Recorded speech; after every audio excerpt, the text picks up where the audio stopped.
कि भाई 3 चांस है मेरा, तैयारी इस बार हम ढंग से कर लेते हैं, हमको तो अब उम्र 10 साल का हमको फिर छूट से ही हमारी गया। उपस्थिति पटना उच्च न्यायालय में मौजूद है। हमारे जस्ट बगल में देखेंगे तो शिवनंदन भारती जी मौजूद हैं, जो कि तमाम जितने भी स्टूडेंट बीपीएससी टीआरई 1 वाले जिनको किसी कारणवश परेशानी हुआ था 1-2 नंबर से, जो वंचित रह गए थे, या फिर किसी कारणवश जिनको कोर्ट का लगा कि कोर्ट का हम शरण लेंगे तो कुछ हमें बेनिफिट होगा, शिवनंदन जी के साथ जुड़े और जो कुछ भी है, क्या कुछ हो सकता है आने वाले समय में, पूरे बिहार के स्टूडेंटों को इंतजार होगा कि जो केस हुआ उस केस का क्या कुछ फीडबैक आ रहा है या फिर नहीं आ रहा है, या फिर जो कुछ भी है क्या हुआ। 741 स्टूडेंटों के ऊपर जो भी है कानूनी कार्रवाई करने की धमकी बीपीएससी जो भी है चेयरमैन है बीपीएससी के, उनके तरफ से दिया गया। हम तमाम मुद्दे के ऊपर बात करेंगे। सबसे पहले तो बहुत बहुत स्वागत है सर। जी बहुत बहुत शुक्रिया आपका भी। ये जो केस किया गया था, तमाम स्टूडेंटों का प्रत्येक दिन आपके पास हुजूम लगा रहता था, इसका क्या सिचुएशन है, क्या कुछ स्टेटस है सर, वो थोड़ा पहले देखिए ये बहुत ही आपका सुसंगत प्रश्न है कि अभी बहुत सारे छात्रों के साथ जिनको लगा कि इनजस्टिस हुआ है और उसका पैमाना अनएक्सपेक्टेड रहा। आप कल्पना नहीं कर सकते थे कि आज तक बीपीएससी के का जितना भी एग्ज़ाम हुआ है, इतने अभ्यर्थियों की माने केस करने वाले पेटिशनरों की संख्या मैं दावे के साथ कह रहा हूँ किसी भी एग्ज़ाम में नहीं हुआ होगा। इतना है, संख्या बताना अभी उचित नहीं है माइक पर, इसीलिए बता रहा हूँ। बहुत सारे छात्र जो देख रहे हैं, जो कि आपके न्यूज़ चैनल को एक एक छात्र देखते हैं, उन लोगों को जो पेटिशनर बने, उन लोगों के मन में जिज्ञासा है कि आखिर केस में प्रोग्रेस क्या हो रहा है, क्या कुछ चल रहा है तो जी। और उनकी बेचैनी भी है और स्वाभाविक बेचैनी है कि आखिर बीपीएससी जिस रफ्तार से चल रही है उस रफ्तार से ये केस में जो है सो गति होना चाहिए। तो सबसे पहले उन छात्रों को दृष्टिकोण से मैं बता रहा हूँ कि देखिए अभी हम चाहेंगे कि आपके कैमरा में ज़रा वो कैमरा को ज़रा कैलेंडर पर दिखाइए एक बार। कैलेंडर पर आप दिखाएंगे तो आप देखिए कि 11 तारीख से लेके 21 तारीख तक कोर्ट बंद है। फिर 25, 26 और 27 उसको भी कोर्ट जो है सो बंद है, यानी कि ये 3-4 दिन के लिए कोर्ट खुला। बंदी के दौरान आपके केस में कुछ नहीं कहा जा सकता है, लेकिन हम लोगों को लगा कि ये अभी दूसरा वैकेंसी भी दे दिए तो एक चीज़ उन छात्रों की बेचैनी बढ़ने लगी कि अब क्या होगा। तो एक चीज़ आप मान के चलिए, आपने देखा होगा कि अनेकों एग्ज़ाम होने के बाद न्यायालय को यदि लगता है कि ग्रॉस लेवल पर इनजस्टिस हुआ है तो अनेकों अवसर ऐसे मिले हैं, नंबर ऑफ जजमेंट है जो सारे ज्वाइनिंग जितना रहता है, 2 साल नौकरियों करता है तो निरस्त कर दिया जाता है। आंगनवाड़ी सेविका का अनेकों केस हमने देखा है, 3-3 साल पैसा उठाया उसका ये हो गया।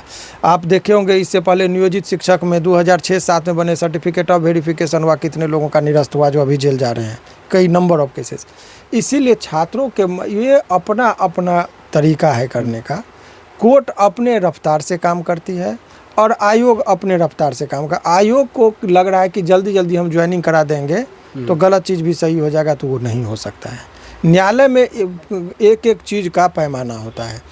तो अब शेड्यूल कास्ट के जितने भी छात्र थे, जिसमें 3100 समथिंग सीट का बकाया था, रिजल्ट नहीं दिया गया था, जनरल में बाकी सीट रखा गया था, इन दोनों के बारे में बहुत ज़्यादा स्कोप मिल गया। बहुत सारे ग्राउंड ऐसे मिले हैं।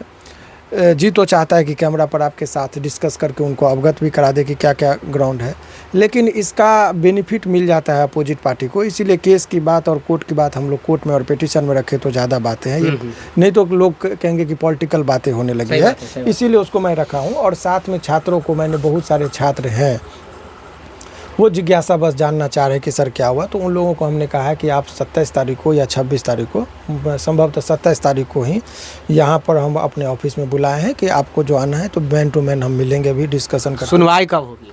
अब रही बात सुनवाई का, तो सुनवाई को 28 को पोर्टल पर ये अप टू डेट करना शुरू करेगा। माननीय हाई कोर्ट में अभी पोर्टल पर जो ऑनलाइन हम लोग करते हैं उसका अप टू डेट में अभी थोड़ा सा ये है।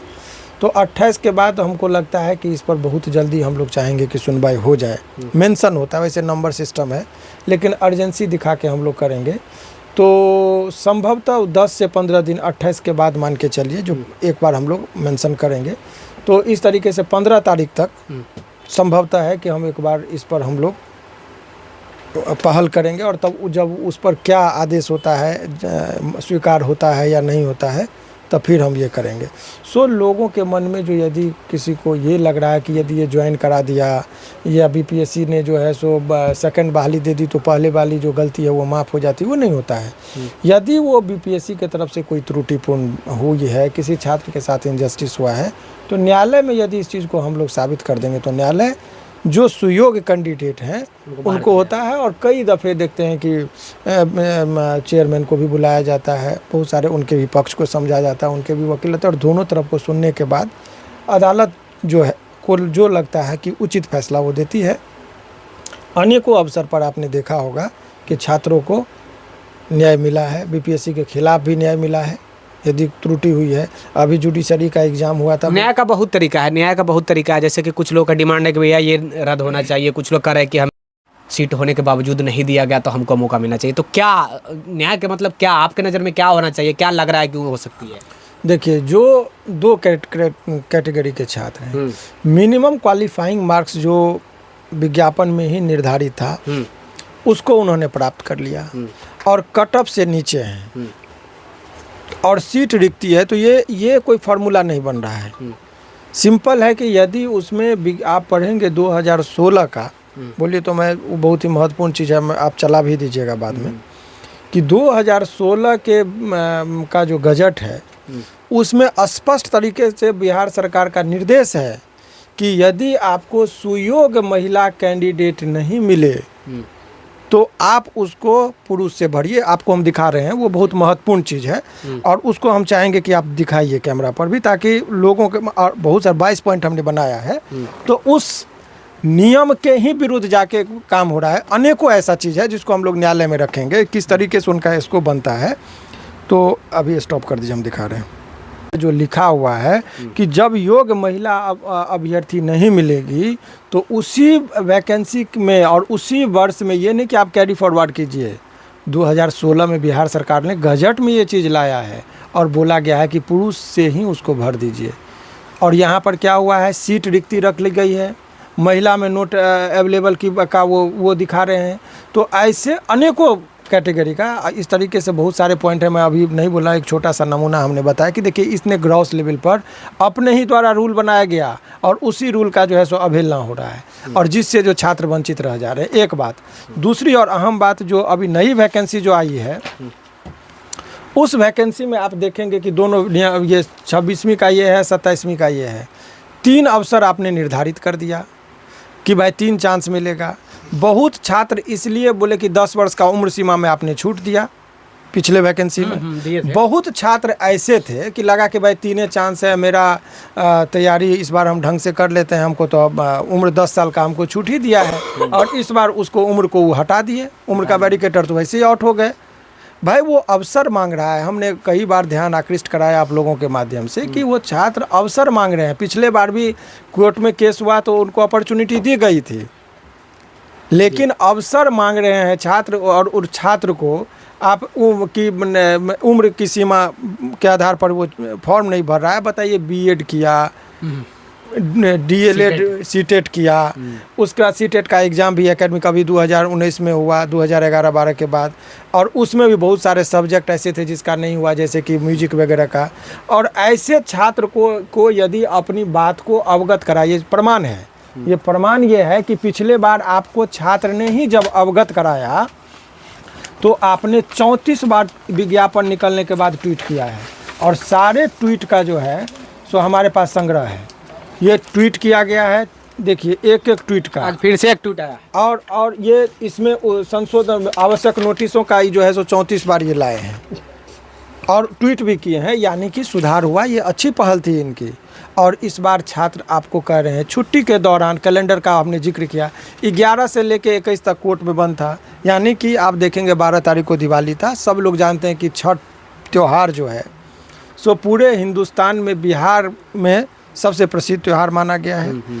उस त्यौहार के अवसर में आप के दौरान आप करें कि फॉर्म पूरा आप भरिए। दिवाली से लेकर छठ के बीच में कोई अधिकारी पदाधिकारी ऑफिस में नहीं है, ऑफिशियल छुट्टी डिक्लेरेशन है, उस टाइम में फॉर्म भरने में उसको क्या क्या चीज़ की आवश्यकता है, जातीय प्रमाण पत्र, आवासीय प्रमाण पत्र, सर्टिफिकेट इत्यादि, कॉलेज स्कूल सब बंद है। अब व्यवहारिक पक्ष को भी देखना चाहिए कि ऐसे छात्र जो छात्र अभी सभी आदमी को इंटरनेट पर अपलोड करना नहीं आता है, ट्रेंड नहीं है, उस साइबर कैफ़े के भरोसे है सुदूर देहात का लोग। अब साइबर कैफ़े वाले के पास गया तो बोला दिवाली में हम सफाई कर रहे हैं, बंद है दुकान। अब ऐसे परिस्थिति में वो वंचित रह गए। तो आखिर ये व्यवहारिक पक्ष है, सही बात। इतनी ये, और उस पर यदि किसी छात्र ने यदि कोई प्रश्न उठा दिया, हैरत तो तब हुई जब आप देखिए इस नोटिस को भी हम चाहेंगे आप चलाइए। इस नोटिस में देखिए लिखा हुआ था कि यदि किसी को कोई आपत्ति लगे तो आपत्ति पर, मैं पढ़ के ही सुना दे रहा हूँ। ये नोटिस है जो निकला है 27/10 का, जिसमें ये कहा गया था छात्रों को कि ये जो भी छात्र हैं, यदि वो उनको लगता है कि उनकी आपत्ति या कोई शिकायत हो तो वो अपनी आपत्ति दर्ज कराएं। और लिखा था उसमें कि अभ्यर्थी आपत्ति माध्यम से, माने शपथ पत्र के माध्यम से अभ्यर्थी को आयोग के वेबसाइट पर उसको देना है, शपथ पत्र क्या है ऐसे। फिर लिखा है नीचे पैराग्राफ में, जरा देखिए कि उल्लेखनीय कि अभ्यर्थी द्वारा किसी भी अन्य माध्यम से प्राप्त शिकायत स्वीकार नहीं होगा। यानी कि यदि आप इसको जो शपथ पत्र के माध्यम से या कोई अन्य माध्यम से देते तो आपका स्वीकार नहीं होगा। कहीं ये इसमें नोटिस में नहीं लिखा है कि यदि आप शपथ पत्र नहीं दिए तो आपको जो है सो आपके खिलाफ कार्रवाई की जाएगी, दंडात्मक कार्रवाई की जाएगी। उसके बाद नोटिस क्या आया, जब व्यापक पैमाने पर लोगों ने अपना ऑब्जेक्शन रेज किया तो उसका स्वागत होना चाहिए, उस पर पहल होनी चाहिए। लेकिन उसके बाद 741 छात्रों को नोटिस वेबसाइट पर रोल नंबर भेज जाता है, यही मैं पूछने वाला था। रोल नंबर भेज जाता है और उनको बताया जाता है कि ऐसे परिस्थिति में कि आप शो कॉज दीजिए, नहीं तो माना जाएगा, यदि शो कॉज का जवाब आप नहीं देते हैं तो माना जाएगा उक्त तिथि तक आप स्पष्टीकरण प्राप्त नहीं होने पर यह समझा जाएगा कि आपको अपने बचाव में कुछ नहीं करना है। ऐसे स्थिति में आयोग आपके विरुद्ध निर्णय लेने के लिए स्वतंत्र होगा। और अभी मैं दावे के साथ कर रहा हूँ, आप खोलिए साइट, जिस साइट पर बोला है साइट बंद है। वहाँ पर कुछ लोग शो कॉज भी देना चाह रहे हैं तो नहीं खुल रहा है, नहीं खुल रहा है। आप कह रहे हैं कि अन्य माध्यम से, चिट्ठी के माध्यम से आप कोई कितने लोग ने शपथ पत्र बना लिया, उस टाइम में अपलोड हुआ नहीं, सर्वर डाउन होने के कारण। कल मेरे सामने में लोगों ने किया, खुल नहीं रहा है, और आप कह रहे हैं कि उसके खिलाफ ये होगा। तो ये सब जो चीज़ें हैं ये उसके खिलाफ जो है सो लोगों को अभी माने इस वजह से लोगों को समस्या आ रही, यही वजह से लोगों को न्यायालय का दरवाज़ा खटखटाना पड़ा है। तो मुझे लग रहा है कि छात्रों की ये जो समस्याएं हैं, यदि आयोग विचार करती, बिहार सरकार विचार करती, तो छात्रों को बेवजह न्यायालय में नहीं आना पड़ता। क्या उम्मीद लेकर चला जाए, ये जो केस जो आपके द्वारा जो किया गया, क्या कुछ फीडबैक निकल कर आ सकती है, ये थोड़ा सा बताइए। और क्या स्टेटस एक बार फिर से शॉर्ट में समझाइए लास्ट में। शॉर्ट में ये है, केस फाइल हो चुका है। अब नंबर पर हाई कोर्ट में आने में समय लगता है, तब तक इन लोगों को प्रतीक्षा करना है। आयोग यदि रॉकेट के रफ्तार से चल रही है, आपने देखा होगा खरगोश और कछुए की कहानी आपने पढ़ी होगी, वो खरगोश की चाल चल रही है, चलने दीजिए, लेकिन हम कछुए की चाल चलेंगे, लेकिन जीतता कछुआ ही है। बस इस मुहावरे से जो आप समझ सकते हैं समझिए, ज़्यादा चलिए। स्टूडेंटों के हित में कुछ जरूर फैसला आएगी, पूरी उम्मीद है। इतने लेकुना है, एक नहीं 23 पॉइंट पर जिसका जवाब हमको लगता है कि बहुत मुश्किल होगा आयोग के लिए। तो ये सब चीज़ है। मतलब उम्मीद लेकर चला जाए, कुछ पॉजिटिव मिलेगा निश्चित तौर पर, पॉजिटिव। चलिए देखिए, क्या केस की क्या कुछ सिचुएशन है। 741 स्टूडेंटों के ऊपर जो लीगल नोटिस जो जारी किया गया बीपीएससी आयोग की तरफ से, उसको क्या कुछ करना चाहिए, वो भी हम जानकारी लेने का प्रयास किए हैं वकील साहब से। तमाम लोग पर्सनली जानने का प्रयास कर रहे होंगे कि क्या करना है, नहीं करना है, डरे हुए होंगे, क्योंकि स्टूडेंट डर जाते हैं एकदम नॉर्मली, छोटे छोटे बातों को लेकर डर जाते हैं। तो जी बता रहा हूँ, देखिए इंडियन कॉन्स्टिट्यूशन में आर्टिकल 19 है, फंडामेंटल राइट है, right to speech and expression है। आपको अभिव्यक्ति, अपनी जो सोच है उसको अभिव्यक्त करने की आज़ादी है, फंडामेंटल राइट है। यदि कहीं कोई त्रुटि होती है तो फेयर कमेंट करने की आपको पूरी स्वतंत्रता है, और मौलिक अधिकार का हनन कोई कर नहीं सकता है। तो ये तो भाई जालियांवाला बाग कांड को क्यों हुआ था, भून दिया गया था कि अंग्रेज के खिलाफ कोई आवाज़ नहीं उठाए। यदि किसी के साथ, यहाँ भी तो वही बात हो गई कि धमकाया जा रहा है, उस बात पर हम नहीं कर रहे हैं। तो उस टाइम में भी लोग आवाज़ उठाया। अभी यदि किसी के साथ समस्याएं हो रही है तो आप बेबाकी से, किसी को कोई समस्या हो रहा है तो आप अपनी बात को रख सकते हैं। सबसे मुझे नहीं लग रहा है कि कोई कानूनी पचड़ा होगा। ये 741 के ऊपर है, किसी प्रकार की कोई दिक्कत तो नहीं? सवाल ही नहीं, पनिशिंग अथॉरिटी थोड़े है वो पनिश, ये दिक्कत नहीं ना, सवाल ही नहीं है। वो एकदम मतलब बिना टेंशन के है। निश्चित तौर पर कोई उसको पनिश जैसे कर रहा है कि हम एग्जाम से वंचित कर देंगे, वो क्या हो, सजा हो गया। और सज़ा देने की शक्ति इस ग्राउंड पर आयोग के पास है ही नहीं। चलिए ठीक है, जो कुछ भी केस का स्टेटस था, क्या कुछ चल रहा है, केस हुआ या नहीं हुआ, अगर हुआ तो कब सुनवाई होगा, अगर सुनवाई होगा तो क्या कुछ फीडबैक निकल कर आ सकती है, तमाम मुद्दा के ऊपर हम जानने का प्रयास किए हैं। सहयोगी कैमरा पर्सन राजेश राज के साथ मैं विकी गोयल, धन्यवाद।